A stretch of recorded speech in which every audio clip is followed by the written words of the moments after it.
স্বামী স্ত্রীর সম্পর্কটা ঠিক নদীর জলের মতো, একদিন শান্ত, একদিন টালমাটাল। কিন্তু যার হাতে এই সম্পর্কটাকে সুন্দর করে রাখার ক্ষমতা থাকে, সে সত্যিই পরিবারের আশীর্বাদ হয়ে ওঠে। একবার এক বৃদ্ধা মহিলা, কলকাতারই এক দিদিমা, ৫০ বছরের দাম্পত্য জীবন কাটানোর পর বলেছিলেন, ঘরের শান্তি প্রথমে ভাগ্যের, তারপর স্ত্রীর হাতে। স্ত্রী চাইলে ঘরটাকে আলোয় ভরিয়ে রাখতে পারে, আবার চাইলে অস্থিরতাতেও ভরিয়ে দিতে পারে।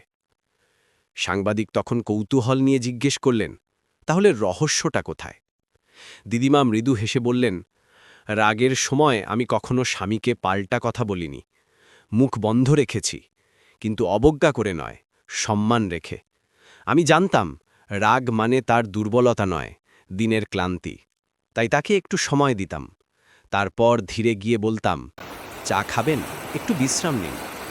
সেই এক কাপ চায়ের মধ্যেই ছিল আমার যত্ন, ক্ষমাশীলতা আর ভালোবাসা। তিনি আবার বললেন, রাগের সময় দুজনেই জেদ ধরলে সম্পর্ক ভাঙে, কিন্তু একজন যদি একটু নরম থাকে, মায়া দিয়ে, নীরবতায়, তাহলে পুরুষ নিজেই নরম হয়ে যায়। পুরুষের মন জেদি হতে পারে, কিন্তু ভালোবাসার সামনে সে হার মানে।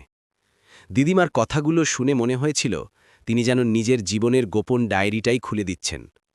তিনি বললেন, আমি কখনো দূরে সরে যাইনি, কারণ জানতাম বেশি দূরে গেলে মানুষ একা ফাঁকায় অভ্যস্ত হয়ে যায়। তাই আমি সব সময় তার পাশে থেকেছি, রাগ হলে চুপচাপ, ক্লান্ত হলে যত্ন নিয়ে, আর খুশি হলে হাসি দিয়ে। তারপর একটু থেমে তিনি যোগ করলেন, স্বামী স্ত্রীর সম্পর্কে অহংকারের জায়গা নেই। যে মানুষটার সামনে তুমি একদিন সবটুকু মেলে ধরেছ, তার কাছে অভিমান করে দূরে থাকা ঠিক নয়। সম্পর্ক মানে জয় পরাজয় নয়, এটা দুইজনের আত্মার মিল। সেখানে যেতে সেই যে ভালোবাসতে জানে। আর একজন স্ত্রী যেভাবে স্বামীর কাছে সারা জীবন আকর্ষণীয় ঠেকে যায়, সেটা কিন্তু রূপের জড়েও নয়, দামি সাজ পোশাকেও নয়। আকর্ষণীয় হয় সেই নারী যে রাগের মুহূর্তে স্বামীর চোখে তাকিয়ে মৃদু হেসে বলে, আমি তোমার ওপর রাগ করি না। যে চুপচাপ পাশে বসে ক্লান্ত স্বামীর মাথায় হাত বুলিয়ে দেয়।